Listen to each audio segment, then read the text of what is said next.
मित्रांनो, तुम्ही पाहू शकता, की या ठिकाणी अ, नांगराच्या मागं भुईमूग आणि चवळी पेरायचं काम चालू आहे.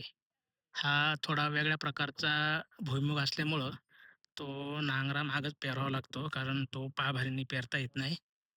कारण याचे दाणे थोडेसे मोठे असतात आणि ते पायभरीच्या जे आपण त्याला चाळं म्हणतो, त्या चाळ्यामधून पडत नाहीत.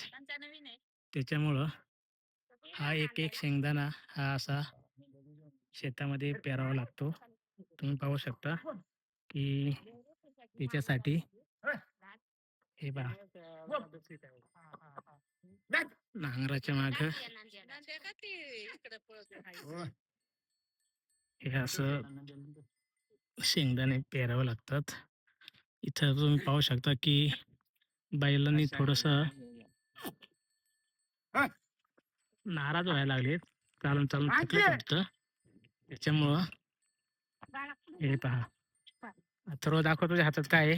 हे पहा, हे शेंगदाणे थोडेसे मोठे असल्यामुळं ते नांगराच्या मागच पेरावे लागतात आणि नांगरामागे पेरला तर शेंगदाणा हा ठराविक अंतरावर आपल्याला टाकता येतो आणि खूप चांगल्या प्रकारे हा भुईमूग येत असतो आणि त्याला पोषण असं चांगल्या प्रकारे मिळत असतं, कारण ठराविक अंतरावर तो पडत असल्यामुळं शेजारी शेजारी शेंगदाणे पडत नाहीत आणि दाटी वाटीने पेरणी होत नाही.